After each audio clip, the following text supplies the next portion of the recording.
Des chants, des sacs de farine et des slogans. Hier, à Tel Aviv, des centaines d'Israéliens ont manifesté pour dénoncer les pénuries alimentaires à Gaza. Nous sommes là pour simplement crier que la famine à Gaza doit cesser. Les gens meurent dans la rue. Nous voulons faire prendre conscience aux habitants de Tel Aviv que les Gazaouis ne peuvent même pas rêver d'un sac de farine. À Gaza, toute l'enclave a faim. Remplis-le-moi, remplis-le-moi.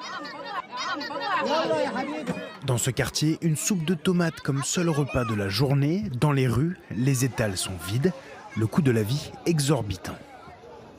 J'ai acheté 500 grammes de farine, il faut payer à peu près 50 €. Et malheureusement, ces 50 €, ce n'est pas à la portée de tout le monde. Selon l'ONU, au moins 100 000 personnes souffrent de malnutrition sévère. Les enfants sont les plus touchés. Hier, 12 d'entre eux sont morts. Les États-Unis ont annoncé que l'émissaire Steve Witkoff se rendrait cette semaine en Europe pour finaliser la mise en place d'un corridor humanitaire. Une mère pleure la mort de son fils. Enveloppée dans son linceul blanc, la famille explique que Yahya est mort de faim. Elle est inconsolable. À Gaza, ces dernières 24 heures, comme Yahya, 3 autres bébés sont morts. Dans cet hôpital, les cas de malnutrition atteignent des niveaux alarmants et ce sont les femmes et les enfants qui sont particulièrement touchés. Moussab a 14 ans, il pèse aujourd'hui 10 kilos. Il pesait 40 kilos avant, il était le pilier de la famille. C'est lui qui s'occupait de nous, de moi et de ses sœurs.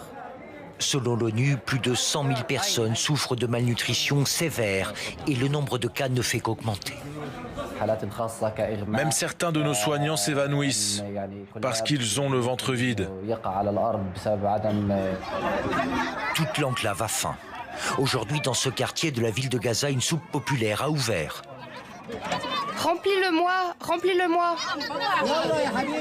Ce sera pour eux le seul plat chaud de la journée, cette soupe de tomates. Sur les étals des marchés, il n'y a plus rien ou presque. Et quand on trouve des denrées comme de la farine, les prix sont exorbitants. Rami Aboudjamus est journaliste. Il vit à Gaza et subit comme le reste de la population les pénuries. J'ai acheté 500 grammes de farine, il faut payer à peu près 50 €. Et malheureusement, ces 50 €, ce n'est pas à la portée de tout le monde. L'aide humanitaire entre au compte-gouttes. Le siège de Gaza imposé par Israël est quasi total depuis mars. Et quand un camion transportant des sacs de farine arrive comme ce matin, il est pris d'assaut. Gaza sombre dans l'abîme.